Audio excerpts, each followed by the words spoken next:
दोस्तों, आज हम सुनेंगे संतोषी माता के व्रत की विधि कथा। इस व्रत को करने वाला कथा वह कहते सुनते समय हाथ में गुड़ व भुने चने रखे। सुनने वाला संतोषी माता की जय, संतोषी माता की जय मुख से बोलता जाए।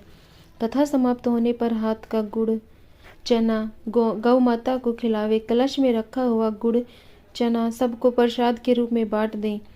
कथा से पहले कलश को जल से भरे, उसके ऊपर गुड़ चने से भरा कटोरा रखें। कथा समाप्त होने और आरती होने के बाद कलश के जल को घर में सब जगह छिड़कें और बचा हुआ जल तुलसी की क्यारी में डाल दें। व्रत के उद्यापन में 2.5 सेर खाजा, मोमनदार पूड़ी, खीर, चने का साग नैवेद्य रखें।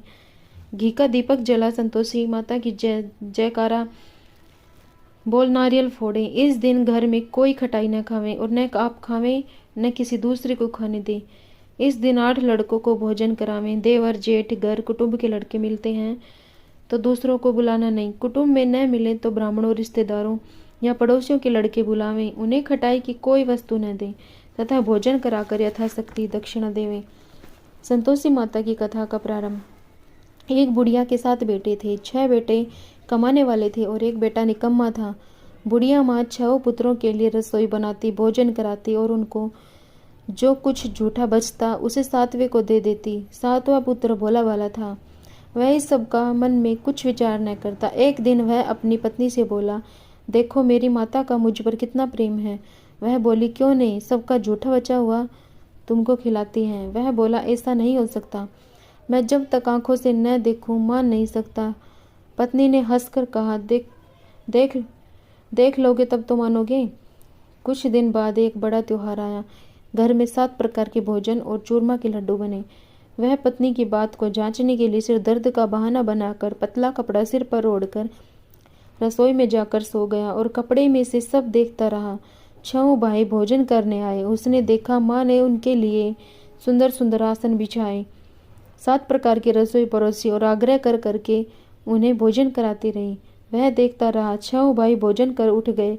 तब माँ ने उसकी थालियों में से लड्डुओं के टुकड़ों को उठाया और एक लड्डू बनाया। जूठन साफ कर माँ ने उसे पुकारा, उठ बेटा, 6 भाई भोजन कर गए, अब तू ही बाकी है, उठ भोजन कर ले। उसने कहा, माँ मुझे भोजन नहीं करना, मैं परदेश जा रहा हूँ। माता ने कहा, कल जाना हो तो आज ही जा। वह बोला, हाँ हाँ जा रहा हूँ। वह कहकर वह घर से निकल गया। चलते समय उसे पत्नी की याद आई। वह गौशाला में कंडे थाप रही थी। वहां जाकर वह बोला, मेरे पास तो कुछ नहीं है, यह अंगूठी है, सो ले लो और अपनी कोई निशानी मुझे दे दो। वह बोली, मेरे पास क्या है, यह गोबर भरा हाथ है।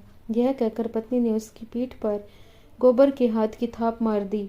वह चल दिया। चलते चलते दूर देश में पहुंचा। वहां एक साहूकार की दुकान थी। वहां जाकर बोला, सेठ जी मुझे नौकरी पर रख लो। साहूकार को नौकर की सख्त जरूरत थी।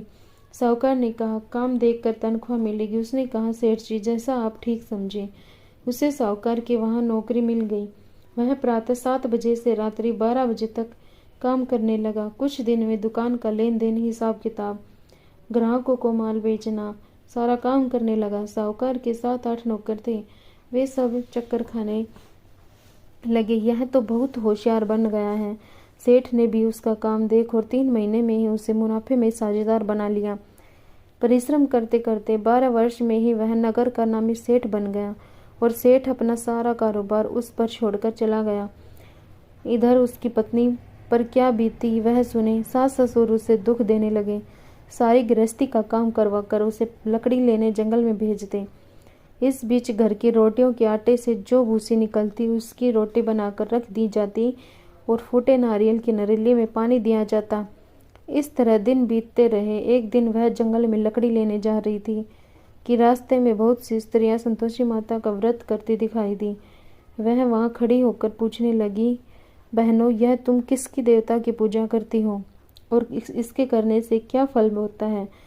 इस व्रत के करने की क्या विधि है? यदि तुम अपने इस व्रत का विधान मुझे समझाकर कहोगी तो मैं तुम्हारा बड़ा एहसान मानूंगी।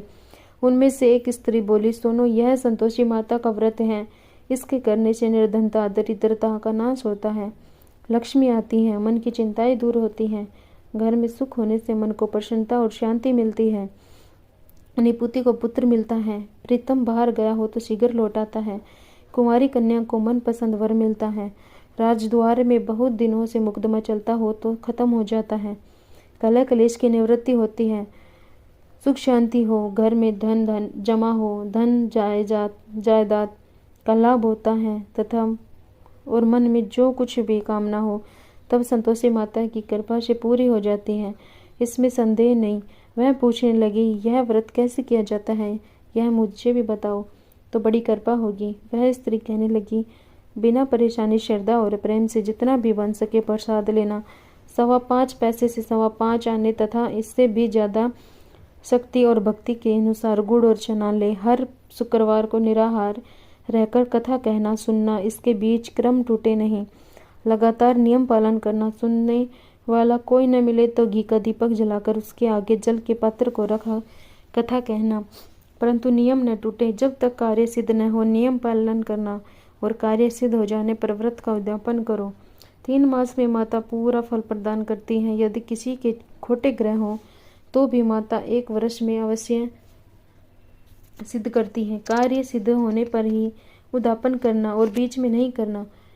उद्यापन में 2.5 सेर आटे का खाजा बनाकर तथा इसी अनुसार खीर तथा चने का साग बनाना। 8 बच्चों को भोजन कराना। जहाँ तक मिले देवर जेठ भाई बंधु कुटुंब के लड़के लेना, न मिले तो रिश्तेदार और पड़ोसियों के लड़के बुलाना। उन्हें भोजन करा यथाशक्ति दक्षिणा दे। माता का नियम पूरा करना। उस दिन घर में कोई खटाई न खाए। यह सुन वह वहाँ से चल दी। रास्ते में लकड़ी के बोझ को बेच दिया और उन पैसों से गुड़ चना लेकर माता के व्रत की तैयारी करा आगे चली। सामने एक मंदिर देख लोगों से पूछने लगी, यह मंदिर किसका है? सब कहने लगी, यह संतोषी माता का मंदिर है। यह सुन वह माता के मंदिर में जा माता के चरणों में लौटने लगी। विनती करने लगी, माँ मैं दीन हूँ, निपट मूर्ख हूँ, व्रत के नियम कुछ नहीं जानती, मैं बहुत दुखी हूँ।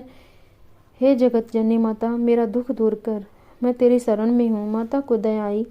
एक शुक्रवार बीता कि दूसरे शुक्रवार को ही उसके पति का पत्र आया और तीसरे शुक्रवार को उसका भेजा हुआ पैसा आ पहुँचा। यह देखकर जेठानी मुंह सिकोड़ने लगी, इतने दिनों बाद इतना पैसा आया, इसमें क्या चढ़ावा है? इस लड़के ताने देने लगे। काकी के पास अब पत्र आने लगे, रुपया आने लगा। अब तो काकी की खातिर बढ़ेगी। अब तो काकी बुलाने से भी नहीं बोलेगी। बेचारी सरलता से कहती, भैया पत्र आए, रुपया आए तो हम इस सब के लिए अच्छा है। ऐसा कहकर आंखों में आंसू भरकर संतोषी माता के मंदिर में जाकर मातेश्वरी के चरणों में गिरकर रोने लगी। माँ मैंने तुमसे पैसा नहीं मांगा, मुझे पैसे से क्या काम है, मुझे तो अपने सुहाग से काम है। मैं तो अपने स्वामी के दर्शन और सेवा मांगती हूँ। तब माता ने प्रसन्न होकर कहा, जा बेटी तेरा स्वामी जल्दी ही आएगा। यह सुन खुशी से बावली हो वह घर आकर काम करने लगी। संतोषी माँ विचार करने लगी, इस भोली पुत्री से मैंने कह तो दिया कि तेरा पति शीघ्र आएगा, पर आएगा कहाँ से? वह तो इसे स्वप्न में भी याद नहीं करता। उसे इसकी याद दिलाने तो मुझे ही जाना पड़ेगा। संतोषी माता उस बुढ़िया के बेटे के पास जा स्वप्न में प्रकट होकर कहने लगी, साहूकार के बेटे सोता है या जागता है? उसने कहा, माता सोता भी नहीं हूँ, जागता भी नहीं हूँ, बीच में ही हूँ। कहिए क्या आज्ञा है? माँ ने कहा, तेरा घर बार है या नहीं? वह बोला, मेरा सब कुछ है माता, माँ बाप भाई बहन पत्नी, क्या कमी है? माँ बोली, पुत्र तेरी घर वाली कष्ट उठा रही है। वह बोला, हाँ माता यह तो मुझे मालूम है, परंतु जाऊँ कैसे? परदेश की बात है, लेन देन का कोई हिसाब नहीं, कोई जाने का रास्ता नजर नहीं आता, कैसे चला जाऊँ?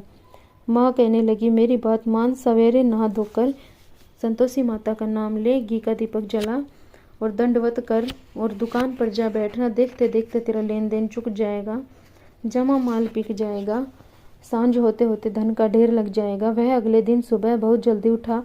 उसने अपने मित्र बंधुओं परिचितों से स्वप्न में माता और द्वारा कई बात कह सुनाई।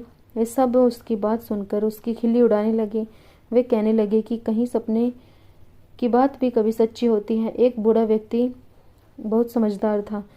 वह बोला, मत देखो भाई, मेरी बात मानो, इस तरह सच या झूठ कहने के बदले देवता ने जैसा कहा है वैसा ही करना, तेरा क्या जाता है? बूढ़े की बात मानकर नहा धोकर उसने संतोषी माता को प्रणाम किया। फिर घी का दीपक जलाकर दुकान पर जा बैठा। थोड़ी देर में ही उसने देखा कि देने वाले रुपया लाए, लेने वाले हिसाब लाए। कोठी में भरे सामान के खरीदार नगद दाम में सौदा करने लगे। शाम तक धन का ढेर लग गया। वह चमत्कृत हुआ। मन में संतोषी माता का नाम लेकर प्रसन्न हो घर जाने के वास्ते गहना, कपड़ा व सामान खरीदने लगा। सब काम में निपट अपने घर को रवाना हुआ। यहाँ उसकी पत्नी बेचारी जंगल में लकड़ी लेने गई। लौटते वक्त थक जाने के कारण संतोषी माता के मंदिर पर विश्राम करने बैठ गई। वह तो उसका रोज रुकने का स्थान था। दूर धूल उड़ती देख उसने माता से पूछा, हे माता, यह धूल कैसे उड़ रही है? माँ ने कहा, हे पुत्री, तेरा पति आ रहा है। अब तू ऐसा कर, लकड़ियों के 3 बोझ बना, एक नदी के किनारे रख, दूसरा मेरे मंदिर पर और तीसरा अपने सिर पर रख। तेरे पति को लकड़ी का गट्ठा देखकर मोह पैदा होगा। वह वहाँ रुकेगा, नाश्ता पानी बना खाकर माँ से मिलने आएगा। तू लकड़ी का बोझ उठाकर जाना और बीच चौक में गट्ठा डालकर 3 आवाजें जोर से लगाना। लो सासू जी, लकड़ियों का गट्ठा लो, भूसी की रोटी दो, नारियल के खोपरे में पानी दो, आज कौन मेहमान आया? संतोषी माँ की बात सुनकर वह बहुत अच्छा माता जी कहकर प्रसन्न मन में लकड़ियों के 3 गट्ठे बना लाई। एक नदी के तट पर, दूसरा माता के मंदिर पर रखा। इतने में ही वह मुसाफिर वहां पहुंचा। सूखी लकड़ी देख उसकी इच्छा हुई कि अब वहीं विश्राम करें और भोजन बना खा पी कर गाँव चले। इस प्रकार भोजन कर विश्राम कर वह अपने गांव में आ गया। उसकी समय बहुत सिर पर लकड़ी का गट्ठा लेकर आई। उसने गट्ठा आंगन में डाला, जोर से 3 आवाजें दी। लो सासू जी, लकड़ी का गट्ठा लो, भूसी की रोटी दो, नारियल के खोपरे में पानी दो, आज कौन मेहमान आया है? यह सुनकर उसकी सास ने अपने दिए हुए कष्टों को भुलाने हेतु कहा, बहू तू ऐसा क्यों कहती है? तेरा मालिक ही तो आया है। बैठ, मीठा भात खाकर कपड़े गहने पहन। पत्नी की आवाज़ सुनकर उसका स्वामी बाहर आया और उसके हाथ में पहनी अंगूठी देख व्याकुल हो गया। वह अपनी माँ से पूछता, माँ यह कौन है? माँ कहती है, बेटा यह तेरी पत्नी है। आज 12 वर्ष हो गए जब से तू गया है, तब से सारे गांव में जानवर की तरह भटकती रहती है। काम काज घर का कुछ करती नहीं, 4 समय आकर खा जाती है। अब तुझे देखकर भूसी की रोटी और नारियल के खोपरे में पानी मांगती है। वह लज्जित होकर बोला, ठीक है माँ, मैंने इसे भी देखा है और तुम्हें भी। अब मुझे दूसरे घर की चाबी दो, मैं उसमें रहूंगा। ठीक है बेटा, जैसी तेरी मर्जी, कहकर माँ ने ताली का गुच्छा बेटे के सामने रख दिया। उसने दूसरे घर को खोलकर सारा सामान जमाया। एक ही दिन में वहां राजा के महल जैसा ठाट बाट बन गया। अब क्या था, वह सुख भोगने लगी। अगला शुक्रवार आया तो उस पत्नी ने अपने पति से कहा, मुझे संतोषी माता के व्रत का उद्यापन करना है। उसका पति बोला, बहुत अच्छा, खुशी से कर ले। वह उद्यापन की तैयारी करने लगी। जेठ के लड़कों को भोजन के लिए कहने गई। उन्होंने मंजूर किया, परंतु पीछे से जेठानी ने अपने बच्चों को सिखलाया, देखो रे, भोजन के समय सब लोग खटाई मांगना, जिससे उसका उद्यापन पूरा न हो सके। लड़के भोजन करने आए, खीर पेट भरकर खाई, परंतु बात याद आते ही कहने लगे, हमें कुछ खटाई खाने को दो, खीर खाना हमें बाता नहीं, देख कर अरुचि होती है। भोजन कर लड़के उठ खड़े हुए, बोले, पैसे लाओ। भोली बहू कुछ जानती न थी, उसने उन्हें पैसे दे दिए। लड़कों ने बाजार जाकर उन पैसों से इमली खरीदी और खाई। यह देखकर बहू पर माता जी ने कोप किया। राजा के दूत उसके पति को पकड़ कर ले गए। जेठ जेठानी मनमाने खोटे वचन कहने लगे, लूट लूट कर धन इकट्ठा कर लाया था, सो राजा के दूत उसे पकड़ कर ले गए हैं। अब सब मालूम हो जाएगा जब जेल की रोटी खाएगा। बहू से यह वचन सहन नहीं हुआ। वह संतोषी माता के मंदिर में गई और कहने लगी, माता तुमने यह क्या किया? हंसाकर क्यों रुलाने लगी? माता बोली, पुत्री तूने उद्यापन करके मेरा व्रत भंग किया है, इतनी जल्दी सब बातें भुला दी। वह कहने लगी, माता भूली तो नहीं हूँ, न कुछ अपराध किया है, मुझे तो लड़कों ने भूल में डाल दिया, मैंने भूल में से उन्हें पैसे दे दिए, मुझे क्षमा करो माँ। माँ बोली, ऐसी भी कोई भूल होती है? वह बोली, माँ अब भूल नहीं होगी, अब बताओ मेरे पति कैसे आएंगे? माँ बोली, पुत्री जा, तेरा पति तुझे रास्ते में ही आता हुआ मिलेगा। वह मंदिर से निकलकर बाहर आई तो रास्ते में उसे अपना पति आता हुआ मिला। उसने पूछा, तुम कहाँ गए थे? वह कहने लगा, इतना धन जो कमाया है उसका कर राजा ने मांगा था, वह भरने गया था। वह प्रसन्न होकर बोली, भला हुआ, अब घर चलो। फिर अगला शुक्रवार आया। वह बोली, मुझे माता को दापन करना है। पति ने कहा, ठीक। करो। वह फिर जेठ के लड़कों से भोजन को कहने गई।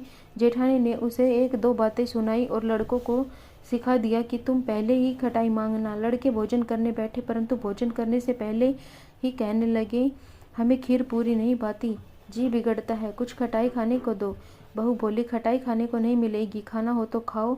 उनके उठकर चले जाने पर उसने ब्राह्मणों के लड़के बुलाकर भोजन करवाया। दक्षिणा की जगह एक एक फल उन्हें दिया। इससे संतोषी माता प्रसन्न हो गई। माता की कृपा से 9 माह बाद उसको चंद्रमा के समान एक सुंदर पुत्र प्राप्त हुआ। पुत्र को लेकर वह प्रतिदिन संतोषी माता के मंदिर में जाने लगी। माँ ने सोचा कि रोज जाती है, आज क्यों न मैं ही इसके घर चलूं, इसका असर देखो तो सही। यह विचार कर माता ने भयानक रूप बनाया। गुड़ और चने से सना मुख, ऊपर से सूंड के समान होठ, उस पर मक्खियां भिनभिना रही थी। दहलीज में पैर रखते ही उसकी सास चिल्लाई, देखो रे, कोई चुड़ैल डाकिनी चली आ रही है, लड़को इसे भगाओ, नहीं तो सबको खा जाएगी। लड़के डरने लगे, चिल्लाकर खिड़की बंद करने लगे। बहू रोशनदान से देख रही थी, प्रसन्नता से पागल होकर चिल्लाने लगी, आज मेरी माता मेरे घर आई है। यह कहकर दूध पीते बच्चे को गोद से उतार दिया। इस पर उसकी सास क्रोध से बढ़कर बोली, मरी रांड इसे देखकर कैसे उतावली हुई, जो बच्चे को पटक दिया। इतने में माँ के प्रताप से जहाँ देखो वहाँ लड़के नजर आने लगे। बहू बोली, माँ जी, मैं जिनका व्रत करती हूँ वह संतोषी माता है। इतना कह उसने झट से घर के सारे किवाड़ खोल दिए। सबने माता के चरण पकड़ लिए और विनती कर कहने लगी, है माता, हम मूर्ख हैं, अज्ञानी है, तुम्हारे व्रत की विधि हम नहीं जानते। तुम्हारा व्रत भंग कर हमने बड़ा अपराध किया है। हे माता, आप हमारे अपराधों को क्षमा करो। इस प्रकार बार बार कहने पर संतोषी माता प्रसन्न हुई। इसके बाद उसकी सास कहने लगी, हे संतोषी माता, आपने बहू को जैसा फल दिया जैसा सबको देना। जो यह कथा सुने पड़े उसका मनोरथ पूर्ण हो। बोलो संतोषी माता की जय। Thank you.